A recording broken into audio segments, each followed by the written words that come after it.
안녕하세요. 정치를 쉽게 풉니다. 정치 쉽게!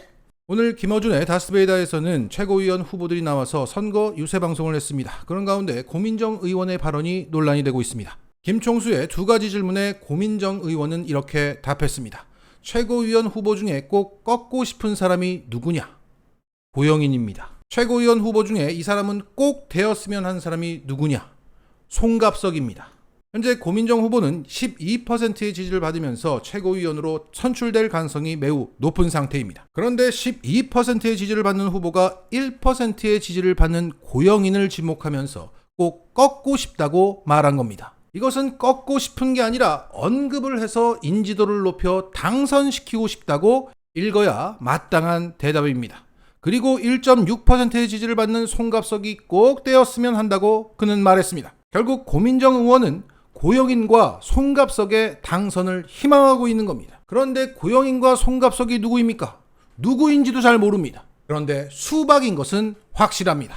본격적인 내용을 다루기 전에 수박의 개념을 다시 한번 정리하고 가야 할 것 같습니다. 수박들은 당원의 간섭을 싫어합니다. 쉽게 말해 찍어줘서 고마워, 이제부터 정치는 내가 할게 라는 스탠스입니다. 그래서 내각제로 가려는 게 아니냐, 이런 의심도 받고 있습니다. 좀 더 거칠게 표현하자면 지들끼리 친목질하고 줄 세워서 계파 정치를 통해서 재선, 3선을 노리는 의원들입니다.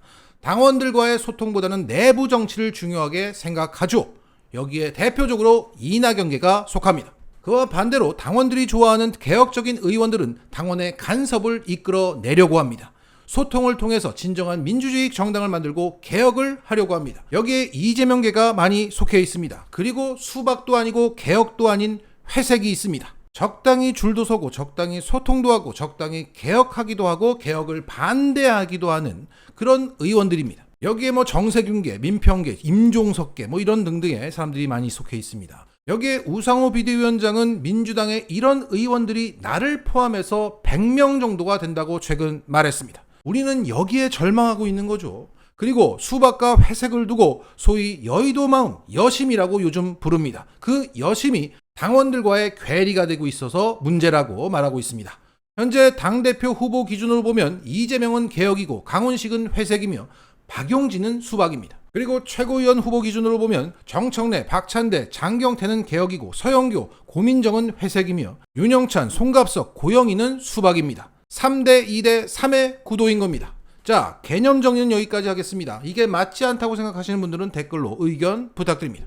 자, 고민정은 회색이라고 분류하는데 본인도 동의할 것 같습니다. 고민정은 최근 이런 발언을 했기 때문입니다. 난 명락, 이재명과 이낙연 사이에서 중립을 지켜왔다. 우리 상대는 밖에 있다.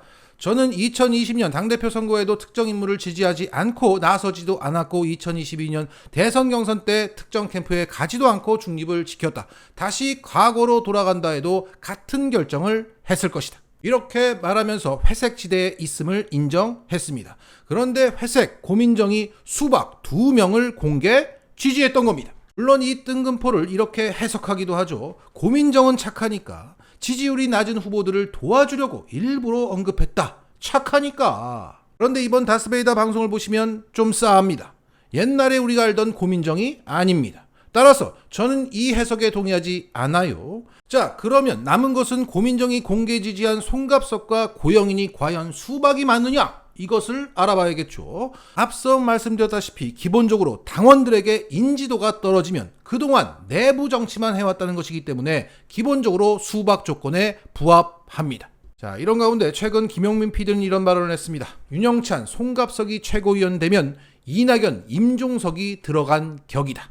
윤영찬은 이낙연의 아바타고 송갑석은 86세대의 아바타다. 둘이 지도부에 들어가면 이재명 대표가 최고위원회의에서 모두 발언한 뒤 윤영찬, 송갑석이 차례로 막 이재명을 물고 뜯고 짓밟고 그럴 것이다. 자, 송갑석은 전대협 4기 의장 출신입니다. 그리고 임종석은 전대협 3기 의장 출신이죠. 이들은 2017년 문재인 대선 캠프에서 비서실장과 부비서실장으로 함께 활동한 전력이 있습니다. 여기에 최근 임종석은 이재명의 민주당을 반대하면서 민주당의 이재명으로 돌아오길 바란다는 그런 발언을 한 적이 있습니다. 그리고 송갑석과 고영인은 최고위원에 출마하면서 이재명 당대표는 곤란하다는 발언을 했습니다. 자, 그러면 이들의 과거를 한번 짚어보겠습니다.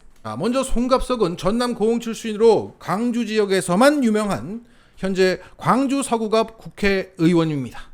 그는 과거 이낙연 대표 체제에서 당 대변인직을 지냅니다. 2000년대 대변인으로 정치적 입지를 키워왔던 이낙연이 대변인직에 송갑석을 임명했다는 것은 그만큼 측근이라는 얘기입니다.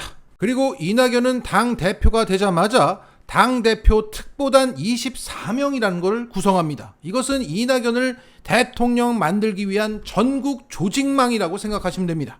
여기에 송갑석이가 광주 지역 대표로 들어갑니다.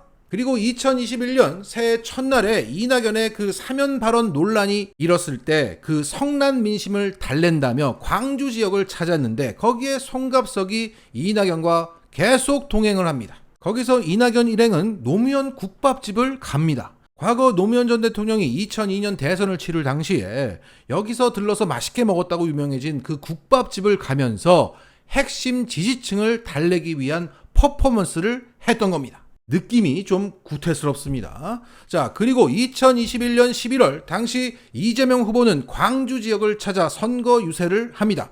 당시의 상황은 이낙연이가 경선에 불복하면서 이재명 후보에게 협조를 하지 않을 때였습니다. 그때 이재명 후보가 광주 방문했을 때 송갑석이가 이재명 후보 옆에 서 있었습니다. 왜냐? 송갑석은 당시 민주당 광주시당 위원장이었기 때문입니다. 그런데 매우 불미스러운 일이 터집니다. 이재명의 광주 공동선대위원장이 신천지 이력이 드러나서 자진 사퇴를 했다. 자, 그 기사 내용을 보겠습니다. 민주당 광주 공동선대위원장을 맡았던 A씨의 신천지 활동 이력을 문제 삼은 페이스북 글이 퍼졌다. 거기에는 이렇게 적혀 있었습니다. 개인이 특정 종교를 믿는 것은 자유이지만 해당 종교 신천지가 일으킨 사회적 무리와 폐해는 많은 판례를 통해서 법리적으로 증명됐다. 그 종교의 신도가 집권 여당의 광주 공동선대위원장으로 임명된 일은 공익성 측면에서 바로 잡아야 마땅하다. 이런 글이 올라와서 논란이 되었고 여기에 민주당 광주시당은 이런 입장을 내놨습니다. 과거 행적으로 기회를 박탈당하는 것은 공평하지 않다고 판단해서 먼저 영입을 제안했다.